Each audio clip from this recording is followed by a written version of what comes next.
I'm Vicki Hogarth, and welcome to Southwest Magazine. I am joined today by MP John Williamson of New Brunswick, Southwest. Thank you so much for being here today, John. It's my pleasure.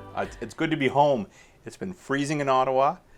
I come home and it's +7 today on Friday, February the 11th, I think, and beautiful. Yes, I definitely wanted to make sure we announce what day it is. We're filming this February 11th because I feel like everything right now is obviously so time sensitive when it comes to topics.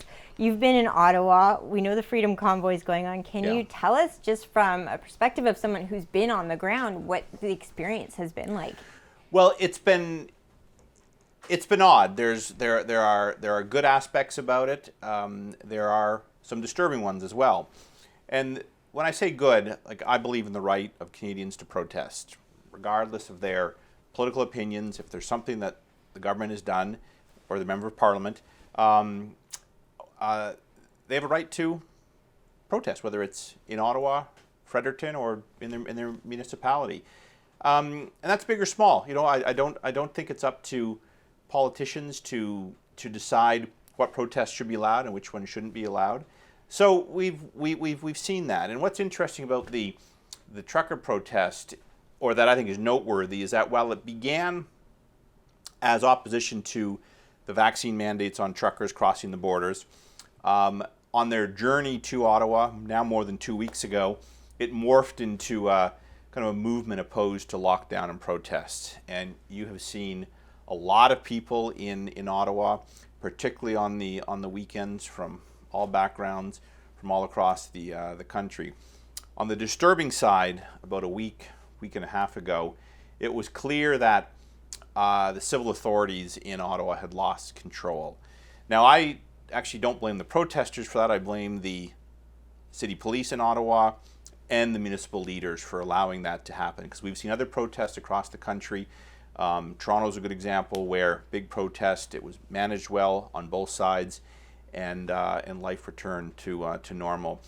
And now the police have now reasserted their presence in the city, but we're lucky, I think, as Canadians, that when that happened, you know, at the foot of our nation's capital, on the Parliament buildings, that if this had been a group of people who were filled with, you know, ideas of destruction, it would have been different. Fortunately, it was a group of people who wanted to be heard. We saw lots of Canadian flags and provincial flags. They wanted to be heard. They feel they've been ignored. So far, it's been peaceful, and I certainly hope that continues. We've been covering it here from the perspective of Charlotte County. There was a rally of support that started in St. Stephen, I guess 2 weekends ago now. We've covered New Brunswickers, Charlotte County people in Ottawa.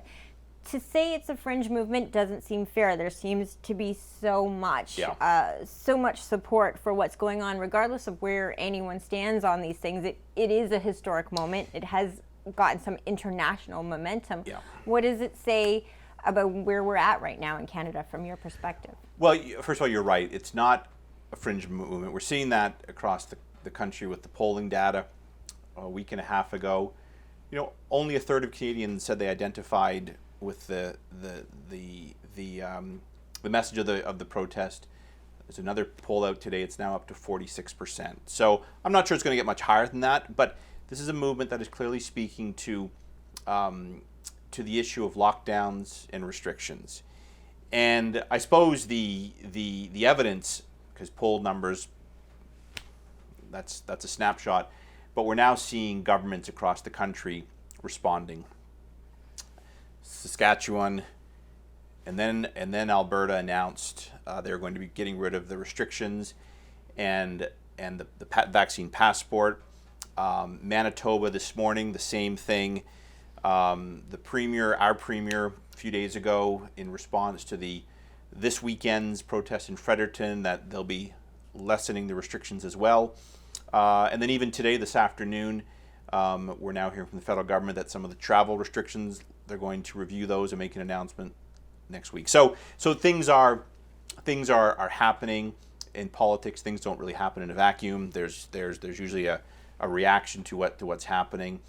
So it's wrong to dismiss it. I think you can disagree with it. You can you can say it doesn't speak for me, but it's wrong to vilify it. And that's where I think the Prime Minister has really made some mistakes by denigrating the people there.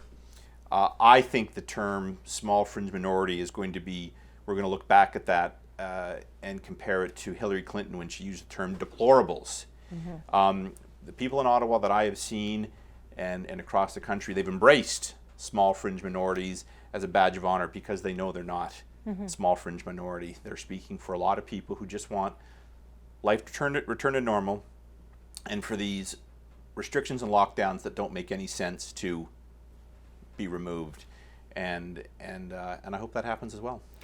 Obviously, in some respects, people are saying it's an occupation now. So there are obviously problems that small businesses, for instance, run into, and there is the right to protest. But we're in this place where we do need it to end. So what is the answer? How do we get somewhere that moves this forward? So, and that's it. So while while I can recognize the message in this, I was very quick to concede that it is an occupation, and that is because the police and civil authorities didn't do their jobs to properly control it the way they should have. I think the best way to get through it is dialogue. I find that if I have a constituent or constituents who are upset or angry, it's not name calling. It's actually you start by listening to them, and that's not been the approach until now from the federal government. Now, as I said, they were out today taking a more open approach, it sounded like, but that has to continue. Because I actually think the harsh words from the Prime Minister really just kind of poured gasoline on it, which is why soon after you had protests spreading to Quebec City, Toronto, and other points, particularly in Western Canada. So, and I should say there's a difference. Residents in downtown Ottawa are certainly inconvenienced, and there's been a court injunction to reduce or for another week eliminate the horn honking. That is different than blocking shipping lanes, bridges that carry goods back and forth. And I was out very quickly this last week on the bridges, recognizing the vital importance of keeping those open. And again, today I see that the Ambassador Bridge, they've opened a lane there. So I think the message is getting through. I think from parliamentarians, it's we hear you. And as the official opposition, we hear you loud and clear. We put forward a motion this week demanding the government propose or present a plan going forward on removing the restrictions and lockdowns. What does it take? How do we get there? Because in many cases, we're not operating with the government's not operating on a scientific basis anymore. PCR tests at airports coming in and handing out tests is taking resources from people in the country who need it. So we can do things better, and so we're hoping to hear, I think, a more accommodating approach from the federal government in the days and weeks ahead. Yes, PCR tests obviously for Charlotte County is a restriction at the borders that impacts people's lives greatly. I've also heard some disturbing news in our area of people knowing that because you can have 6 months if you have a positive PCR, there has been some stories told to us of people trying to get COVID to then have a positive PCR test to travel back and forth more easily, which if you're a border community, these are very real things. As they'd say in Boston, that's probably not smart. I don't think you want to get COVID, take the risk of COVID to be able to cross the border. But I'm committed to working to get rid of those PCR tests so we have communities that open up again, because it doesn't make sense to be dividing families and communities this way for no benefit. So yeah, and obviously with COVID, it's been 2 years, so it's definitely dramatic to suddenly be faced with this moment. We're like, how do we move forward? A province like New Brunswick too, that's been hit by Omicron later because of how rural we are in a lot of respects. And on that, I actually think that's one reason why we're seeing fewer protests in New Brunswick, big scale the way we have in central Canada, and that's because for the first year we managed things very well. We were fortunate. The Premier Higgs was out sealing the border early, but in Ontario, which has been the center of the most locked down jurisdiction in North America, in Western Canada, where it has been heavy for 2 years, folks have had enough. And I could tell a year ago, going back and forth between home and Ottawa, even with our restrictions, it was like liberation.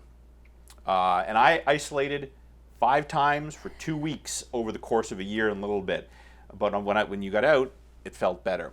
You go to Ottawa, it was just more tense. And that's how people in central and western Canada have been living, and that's why I think you're seeing the protesters are dug in more and they're more insistent there. Now, as you said, there's protest happening here. There's certainly a sense of solidarity. And I can see the growing frustration from New Brunswick families as well.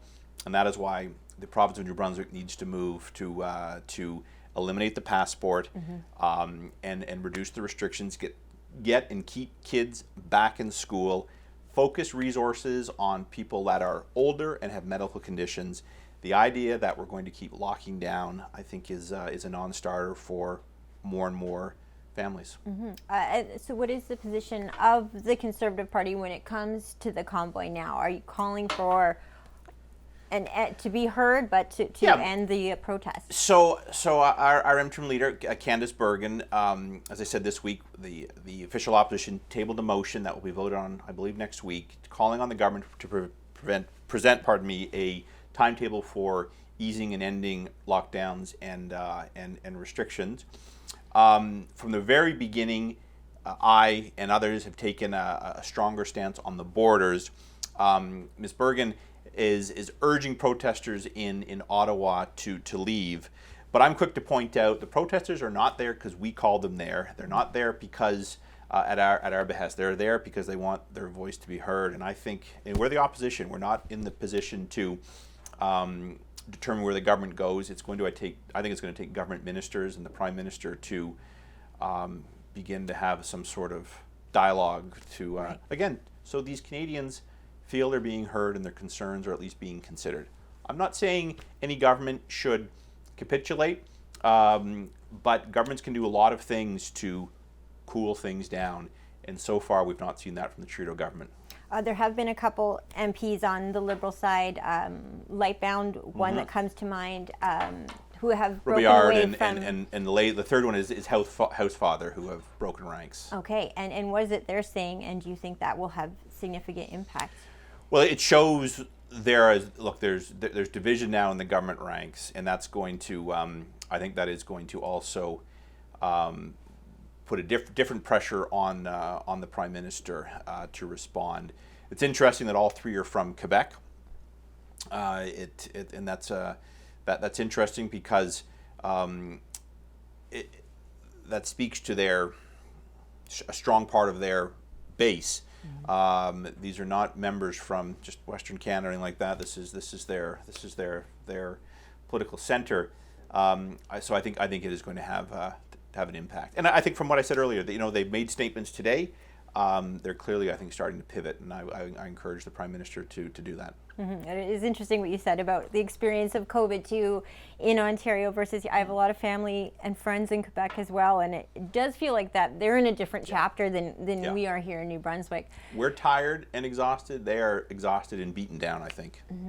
Speaking of leaders, you brought up Candice Bergen, the interim leader. This is quite new, just not even a couple weeks, I guess, in the making. What does her interim leadership say about where the Conservative Party stands now? I mentioned this to you before we started filming, that some people would say she's a social conservative as well. Does it speak to new values? Oh no, I don't think so. I think when a party elects an interim leader, they're electing a steady hand on the wheel. The Conservative Party is made up of different types of conservatives, libertarians, economic conservatives, social conservatives. We run the gamut. Candice is well spoken. She is very good in question period.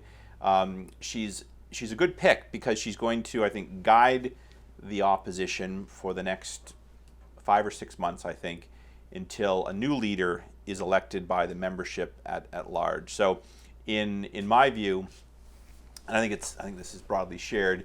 Actually, you don't typically elect an interim leader who's going to tip over the cart and redo things. If anything, you just hold things together, keep the caucus united, prepare the party and the office of the leader of the opposition's office for the next leader, so they are all stronger and in a better position to fight the next election. And I guess on that note too, Aaron O'Toole, no longer leader.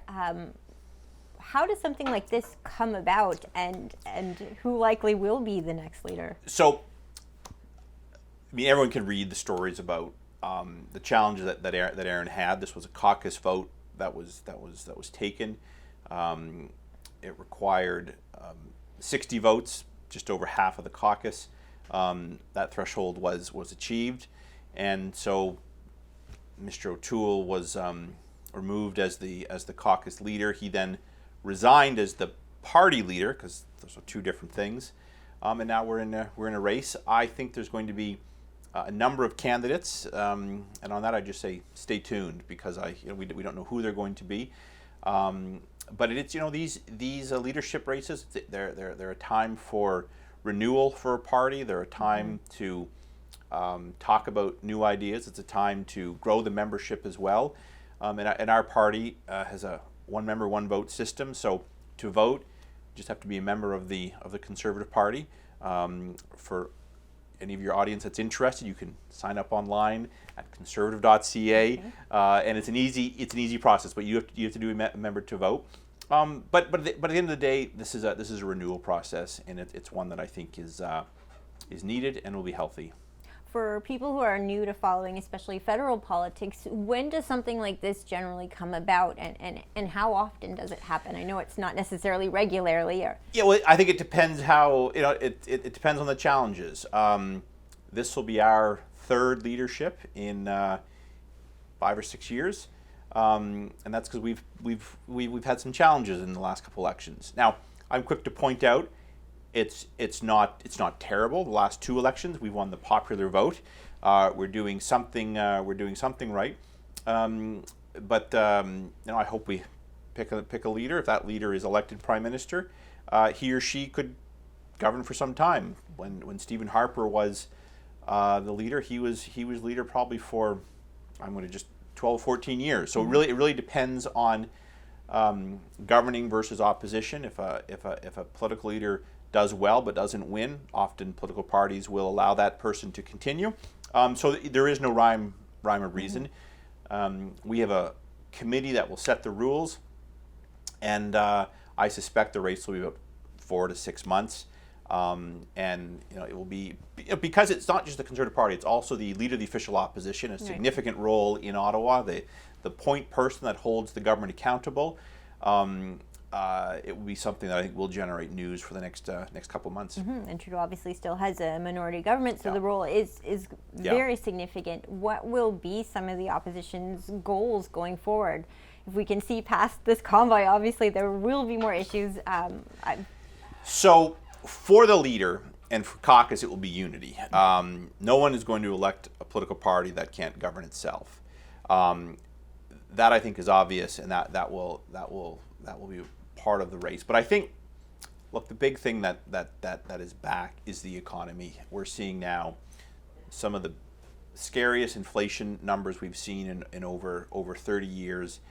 Inflation's like a mugger. It's an invisible thief. If people are on a fixed income, seniors, if people are, if they're not getting pay raises, inflation eats into wages, after-tax income, in a way that has profound impacts on people.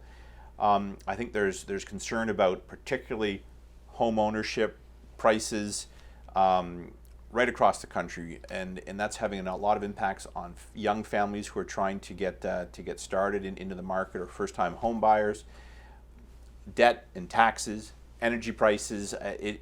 This is a Conservative Party that I think is going to be talking a lot more about the economy in the next couple of years, because the economy is quickly becoming the top concern of Canadians. So I think that's going to be the big issue that we're looking at throughout the race, but also in the next election as well. And then with COVID-19, I think obviously we don't know what the aftermath of what this will be, but there must be some projections. What will be the concerns from what would be a lot of spending in the time of COVID to some semblance of recovery? What does it look like after this? Well, exactly. So I mean, there's a lot there. There's the debt and deficits that have been run up. There's the deep economic scarring that has impacted some sectors. Like white collar workers, they've managed COVID much better than people who are in the tourism sector, the hospitality sector, or people that run facilities that require a physical presence, gyms and things like that.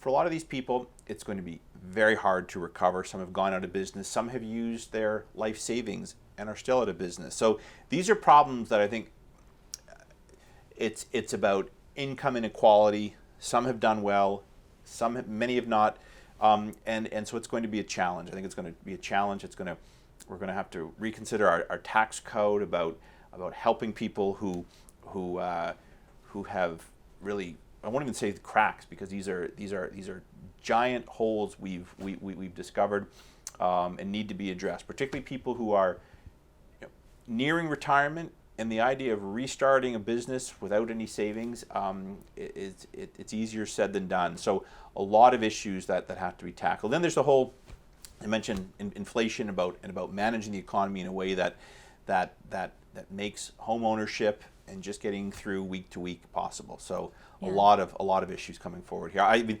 we're still dealing with kind of like the health issues, and the lockdowns is kind of the topic of the day.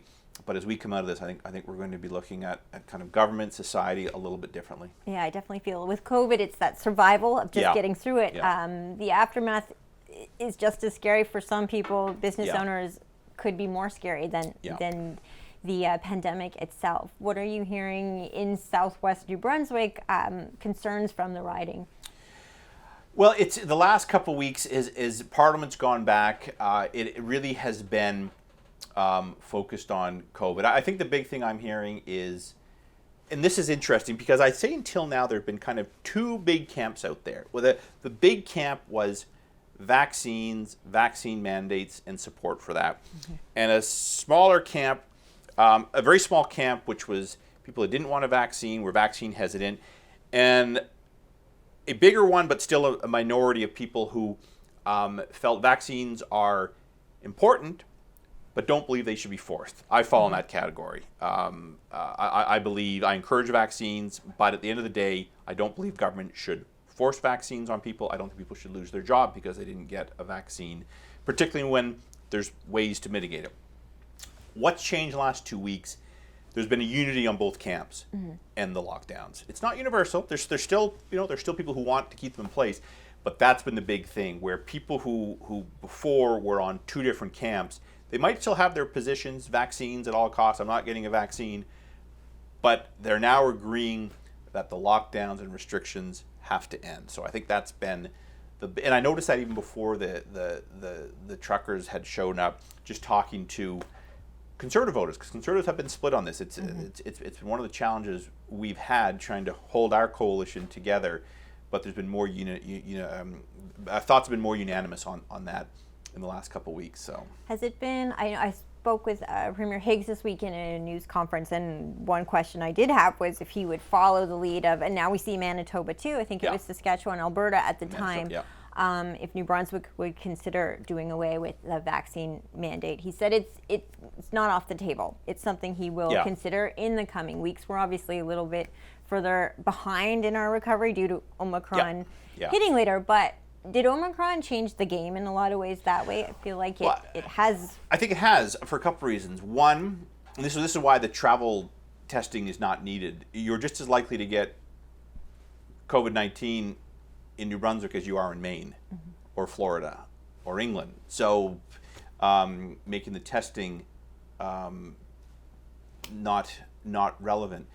I think as well with the vaccines have worked, with high take up. It means if you get COVID-19, you're far less likely to end up in a hospital, pass away. Plus Omicron has been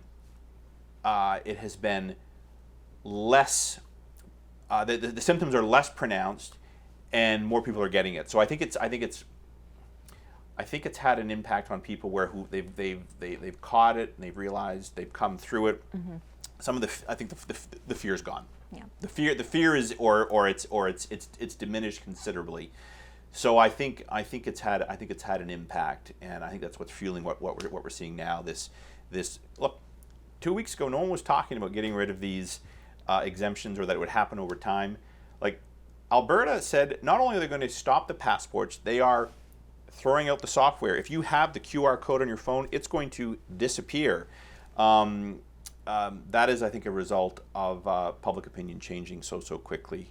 Right. And then Dr. Tam, too, has recently just said, example, yeah. We've got to start learning to live with it. I know we don't have a crystal ball to see if this is going from pandemic to endemic, but does it feel, from a Parliament perspective, that we are transitioning into this? Oh, I think so. I think so. And Dr. Tam's is another good example. And that's when one of the issues that Conservatives have been kind of laying at the Prime Minister in question period, like, show us your data, show us your evidence, because we think the science and the scientific advisors have now moved, and the federal government is still kind of stuck as if they're stuck in where we were. And I think our leaders have to stay ahead of it and judge the science, judge what's best. But when they're not able to produce the science, more and more people are asking questions. Well, I love having you come to sit with me at this very historic time, which means because it's such a specific moment in history, I will have to have you back again soon to no doubt go on to whatever the next chapter is. But thank you so much for coming in today. Anytime. No, it's my pleasure. And it's the last note is by the last year and a half, it's been home for weeks, up in Ottawa for weeks. But usually a parliamentarian goes to Ottawa, comes home on the weekend. Now, I don't fight snowstorms on both ends. So it's good to get back in that rhythm. It's possible because there's no longer the 2-week lockdown and things like that.